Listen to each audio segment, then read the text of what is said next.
Hello student, आपका स्वागत है मेरे इंग्लिश के इस चैनल पर। आज हम लोग करने वाले हैं प्रेजेंट इंडेफिनिट टेंस। जिसको भी टेंस में ज़रा भी डाउट है या जिसको टेंस नहीं आते हैं तो इस सीरीज़ से जुड़ा रहे। तो चलते हैं, let's start. Present indefinite tense पहचान इसकी होती है जिन हिंदी वाक्यों के अंत में प्रायः ता है, ती है, ते है आदि शब्द आते हैं वहाँ प्रेजेंट इंडेफिनिट टेंस होता है। हेल्पिंग वर्ब हिंदी में बोलते हैं सहायक क्रिया। हेल्पिंग वर्ब होती है इसकी डू या डज। डू का प्रयोग करते हैं बहुवचनकर्ता के साथ में यानी प्लूरल सब्जेक्ट के साथ में, और डज का प्रयोग करते हैं सिंगुलर सब्जेक्ट यानी कि एक वचनकर्ता के साथ में। इसके कुछ नोट पॉइंट्स हैं, इसको बनाते कैसे हैं कि जब भी साधारण वाक्य आएगा तो साधारण वाक्य में सहायक क्रिया का प्रयोग नहीं करना है, सबसे पहली बात। फिर जब कर्ता एक वचन हो तो वर्ब में एस या ई एस का प्रयोग करते हैं। दो बातें याद रखनी है कि साधारण वाक्य में सहायक क्रिया का प्रयोग नहीं करना है। दूसरी बात यह है कि एक वचनकर्ता जब आएगा तो वर्ब में एस या एस का प्रयोग करना है। ठीक है, तो एग्जाम्पल है वह सोता है, तो वह की मीनिंग ही।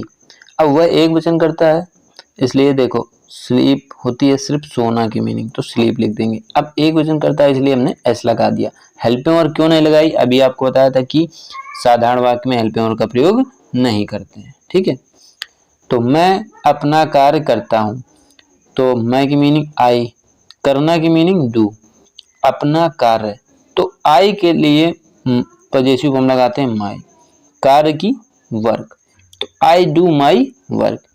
अब यहाँ पर डू ये करना की मीनिंग है यानी कि वर्ब है, हेल्पिंग वर्ब नहीं है। ठीक है, और आई को हम बहुवचन कर्ता मानते हैं प्रेजेंट इंडेफिनिट में, इसलिए इसमें एस या एस का प्रयोग नहीं करते हैं। ठीक है, हम एक गीत गाते हैं, एक पहले लिखा जाएगा बाय मिस्टेक या पीछे लिख गया है, तो हम एक गीत गाते हैं, तो हम की मीनिंग हमें नहीं होगा, हम होगा। ठीक है, तो हम की मीनिंग होगी वी, और फिर गाते की मीनिंग होती है सिंग, गाना। ठीक है, क्या गाते हैं, एक गीत, तो ए सॉन्ग।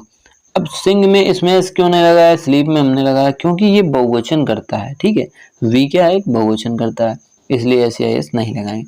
और हेल्पिंग वर्ब क्यों नहीं लगाए, क्योंकि ये साधारण वाक्य है। ठीक, राधा भोजन पकाती है, तो राधा पकाना की मीनिंग कुक होती है। अब एक वचन करता होती, राधा एक वचन करता है इसलिए हम क्या लगा देंगे, इसमें एस लगा देंगे। तो राधा कुक्स, भोजन की मीनिंग फूड, तो राधा कुक्स फूड। ठीक, आगे बढ़ते हैं।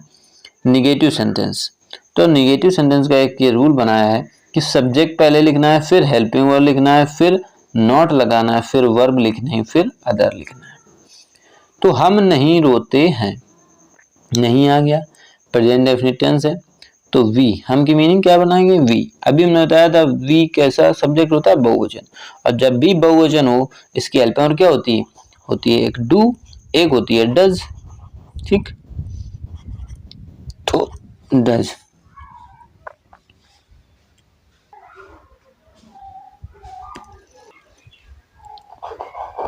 एक होती है हेल्पिंग वर्ब डज। ठीक है, तो एक वचनकर्ता के साथ में डज का प्रयोग करते हैं, बहुवचनकर्ता के साथ में डू का प्रयोग करते हैं। तो वी क्या है, बहुवचनकर्ता, तो डू लगा देंगे, तो वी डू, फिर नॉट नहीं लिखा है ये, तो नॉट लगा देंगे। रोना की मीनिंग वीप लिख देंगे, तो वी डू नॉट वीप।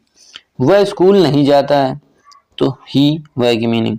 अब देखो वह क्या है, एक वचनकर्ता है, तो क्या लगा देंगे, डज लगाएंगे, डज।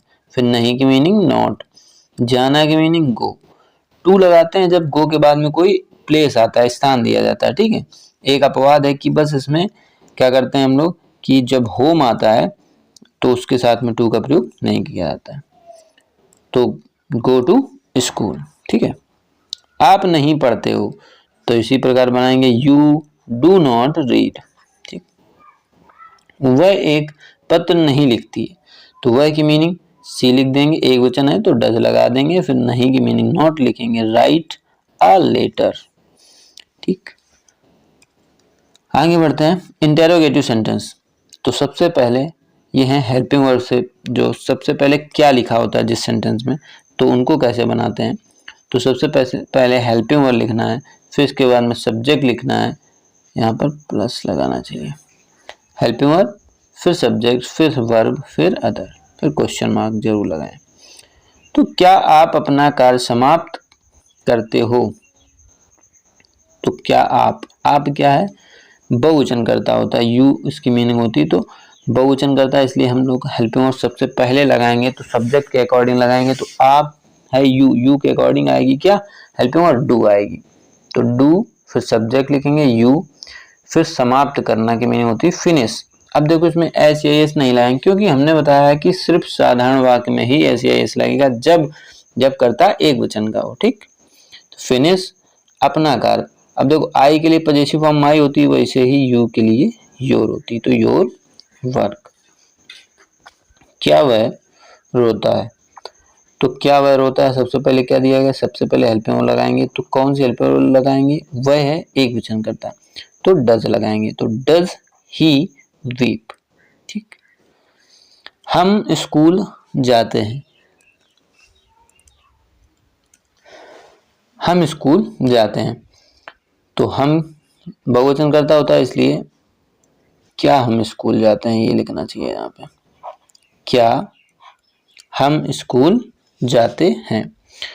तो क्या की मीनिंग क्या करेंगे, जब भी सबसे पहले क्या लिखा होता है तो सबसे पहले हेल्पिंग वर्ब लगाते हैं। हम की मीनिंग होती है वी, तो वी के लिए क्या लगाते हैं, डू का प्रयोग करते हैं, तो do we go to school. क्या वह अपने कपड़े धोती है? तो वह एक वचन होता है, तो इसलिए सबसे पहले क्या लगा देंगे, हेल्पिंग वर्ब, वो भी डज, क्योंकि एक वचन है। डज सी, धोना की होती वाश, अपने की मीनिंग देखो, फिर सी के लिए पजेसिव फॉर्म हर होता है, ठीक है, ही के लिए हिम होता है, यू के लिए योर होता है। अगर आपको इसमें दिक्कत है तो आप कमेंट करके बता सकते हैं, तो हम इसके लिए भी एक वीडियो ला देंगे। ठीक है, तो कपड़े की मीनिंग क्लॉथ्स, तो she does she wash her clothes. ठीक, नेक्स्ट इंटेरोगेटिव सेंटेंस जो होते हैं क्वेश्चन वर्ड वाले, तो क्या करना है, जब भी कोई भी बीच में क्वेश्चन वर्ड आ जाए तो उनको कैसे बनाते हैं, रूल दिया गया है, सबसे पहले क्वेश्चन वर्ड लिख देना है, फिर उसके बाद में हेल्पिंग वर्ब लिख देनी है, फिर सब्जेक्ट, फिर वर्ब, फिर अदर, क्वेश्चन मार्क। तो वह कहाँ रहता है, तो कहाँ, ये देखो क्वेश्चन वर्ड बीच में आ गया, तो क्या हमने बताया, सबसे पहले क्वेश्चन वर्ड। वेयर की मीनिंग क्या होती है, कहाँ की मीनिंग होती है वेयर, ठीक है, तो वेयर लिख देंगे, फिर इसके बाद में हेल्पिंग वर्ब। अब हेल्पिंग वर्ब किसके, सब्जेक्ट के अकॉर्डिंग लगती है, वह लिखा, वह एक वचन है, तो क्या लगा देंगे, डज लगा देंगे, फिर सब्जेक्ट ही, फिर रहना की meaning live, question mark, other है नहीं तो कोई दिक्कत नहीं। ठीक, तो वेयर डज ही लिव। तुम स्कूल क्यों जाते हो, तो क्यों बीच में आया, तो सबसे पहले क्वेश्चन वर्ड के बाद हेल्पिंग वर्ब, तो क्वेश्चन वर्ड भाई, फिर तुम बहुवचन है, अभी हमने बताया था बहुवचन करता होता, तो इसलिए क्या लगा देंगे, डू हेल्पिंग वर्ब, फिर यू सब्जेक्ट, जाना की गो टू स्कूल। ठीक है, तो तुम स्कूल क्यों जाते हो, why do you go to school. वह क्या पढ़ती है, तो क्या की मीनिंग सबसे पहले व्हाट। अब देखो क्या पीछे नहीं, आगे सबसे नहीं है, बीच में है सेंटेंस के, तो सबसे पहले इसकी मीनिंग लिखेंगे व्हाट। ठीक है, फिर इसके बाद में हेल्पिंग वर्ब, तो हेल्पिंग वर्ब वह है, तो वह के लिए एक वचन लगाएंगे, तो डज आ जाएगा। सी रीड, तुम्हारा भाई प्रतिदिन मंदिर क्यों जाता है, तो क्यों की मीनिंग भाई, फिर हेल्पिंग वर्ब, तो हेल्पिंग वर्ब तुम्हारा भाई, योर ब्रदर, एक ही तो है इसलिए एक वचन की क्रिया आएगी डज, फिर go to temple daily. Next, आप कितने सेब खाते हो, वह कितना दूध पीती है, वह कौन सी पुस्तक पढ़ता है, तुम कौन सी कक्षा में पढ़ते हो। जब भी कितना मतलब कितने, कौन सा, ये जो सब वर्ड आते हैं, ठीक है, तो कितना कितने की मीनिंग दो होती हैं, हाउ मच, हाउ मैनी। ठीक है, हाउ मैनी का प्रयोग जब करते हैं हम, जब कोई चीज काउंटेबल हो, जिनको हम गिन लें, ठीक है, जैसे कि एप्पल्स हुआ, इनको हम गिन लेते हैं। हाउ मच जब लगाते हैं, जब कोई चीज को हम नापते हैं, ठीक है, तौलते हैं, तब हाउ मच का प्रयोग करते हैं। ठीक, तो ये हाउ मच हो गया, हाउ मैनी हो गया, और एक हो गया विच। ये 3 वर्ड ऐसे हैं जब भी ये आएंगे तो इनके साथ में जो भी नाउन लिखा होगा उनकी मीनिंग भी इनके साथ में ही लिखेंगे। ठीक है, तो कितने आप कितने सेब खाते हैं, तो कितने के साथ क्या लिखा है, एप्पल, सेब लिखा है। तो हाउ मैनी एप्पल्स, अब कितने की मीनिंग देखो, हाउ मच भी होती है, हाउ मैनी होती है, क्या लगाएंगे, एप्पल्स के साथ एप्पल को गिन लेते हैं, काउंटेबल है तो अभी हमने बताया काउंटेबल होगा तो हाउ मैनी लगाएंगे, तो हाउ मैनी एप्पल्स। फिर इसके बाद में हेल्पिंग वर्ब, तो हेल्पिंग वर्ब क्या लगेगी, आपके अकॉर्डिंग लगेगी यू, डू, फिर यू उसकी मीनिंग आपकी, फिर ईट। ठीक, वह कितना दूध पीता है, तो कितना की मीनिंग क्या लिखेंगे, अब दूध है तो दूध को हम मापते हैं कि 1 लीटर 2 लीटर, तो हाउ मच लगा देंगे, और इसके कितने के साथ में बीच पीछे कौन सा, मिल्क, कौन सा नाउन है, मिल्क, तो इसकी मीनिंग साथ में लिख देंगे। फिर इसके बाद में डज, क्योंकि वह लिखा है, वह एक वचन करता होता है इसलिए हम डज लगाएंगे, फिर वह की मीनिंग लिख देंगे ही, फिर पीना की ड्रिंक, वह कौन सी पुस्तक पढ़ता है, तो कौन सी पुस्तक, अभी हमने बताया कौन सी की मीनिंग होती है विच, इसके भी साथ में जो पीछे नाउन दिया जाएगा उसकी भी मीनिंग साथ में लिखेंगे, तो विच बुक, फिर एक वचन करता है तो डज लगा देंगे, वह की मीनिंग ही लिख देंगे, पढ़ना की रीड हो जाएगी। ठीक, तुम कौन सी कक्षा में पढ़ते हो, तो कौन सी की मीनिंग विच, कक्षा की, क्लास, फिर इसमें हेल्पिंग वर्ब लगाएंगे तो डू लगाएंगे, तुम की मीनिंग यू हो जाएगी, पढ़ना की रीड हो जाएगी। ठीक है, तो which class do you read. ये कुछ स्पेशल सेंटेंस, स्पेशल क्यों है, क्योंकि इनका थोड़ा सा नियम अलग है, क्योंकि देखो ये हु है प्रश्नवाचक होता है, लेकिन इसके साथ साथ ये एक वचन करता भी होता है सिंगुलर सब्जेक्ट, तो इसको बनाने का थोड़ा अलग तरीका होता है, और नेवर नकारात्मक होता है, वर्ड निगेटिव होता है, लेकिन इसको भी हम अलग प्रकार से बनाते हैं, अगर उसी प्रकार से बनाएंगे तो सेंटेंस हमारा गलत हो जाता है, इसलिए हमने डाले हैं स्पेशल सेंटेंस।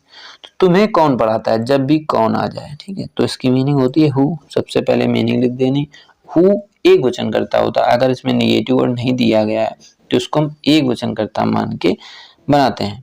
ठीक है, हेल्पिंग वर्ड का प्रयोग नहीं करते हैं अगर निगेटिव वर्ड कुछ नहीं दिया गया है। ठीक है, तो इसको सिंपल से हम इसको ये मान लेते हैं कि एक वचन करता है, तो इसलिए बस इसको हम हु इसकी मीनिंग लिखते हैं और हेल्पिंग वर्ड का प्रयोग नहीं करते हैं, याद रखना।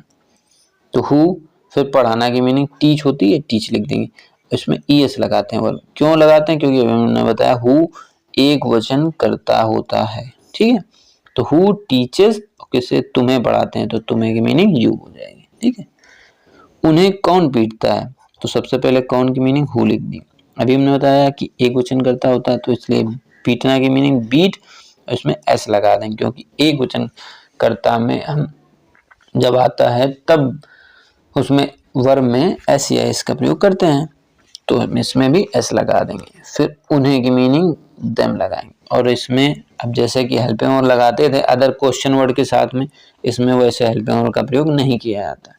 जब नहीं दिया जाएगा यानी कि निगेटिव वर्ड कोई आ जाएगा, ठीक है, जैसे नहीं लिखा होगा यहाँ पर कि तुम्हें कौन नहीं पढ़ाता है, तब हम हेल्पिंग वर्ब का प्रयोग करेंगे। ठीक है, नहीं तो नहीं करेंगे, नहीं तो साधारण सेंटेंस जैसे बनाते हैं सिंपल सेंटेंस वैसे ही बनाएंगे। मैं वहाँ कभी नहीं जाता हूँ, कभी नहीं की मीनिंग होती नेवर। ठीक है, इसको भी वैसे सिंपल सेंटेंस के अकॉर्डिंग बनाना है, तो मैं की मीनिंग आई लिख देंगे, और फिर ये याद रखना है कि नेवर जो है ये एडवर्ब होता है तो हमेशा वर्ब के पहले आता है, नेवर हो गया, ऑलवेज हो गया, ये सब वर्ब के पहले आता है। तो आई नेवर, कहाँ, जाना की मीनिंग गो, वहाँ की meaning there, I never go there. वह यह पुस्तक कभी नहीं पढ़ता है, तो वह की मीनिंग ही, कभी नहीं अभी हमने बताया कि वर्ब से पहले आएगा तो नेवर, पढ़ना की मीनिंग रीड। अब देखो यहाँ पे एस क्यों लगा दिए, क्योंकि ये कौन सा सब्जेक्ट है, एक वचन करता है इसलिए ऐसा लगाएंगे। ठीक है, फिर यह पुस्तक, तो दिस बुक, इसमें एक वचन करता नहीं था, बहुवचन करता मानते हैं आई को, तो इसलिए हमने इसमें एस नहीं लगाया, इसमें लगा दिया, क्योंकि इसको हम एक वचन करता मानते हैं, एक वचन करता के साथ में एस का प्रयोग करेंगे। ठीक है, तो कभी नहीं की मीनिंग क्या हो जाएगी, नेवर हो जाएगी, ना कि इसमें हम हेल्पिंग वर्ब लगाएंगे, इसीलिए हमने ये डाले स्पेशल सेंटेंस। अब ये आपका होमवर्क है, आपको करना है। अगर कोई भी सेंटेंस आपको नहीं आता है तो कृपया कमेंट में पूछ सकते हैं, और thank you for watching this video. Please subscribe my channel. Thank you.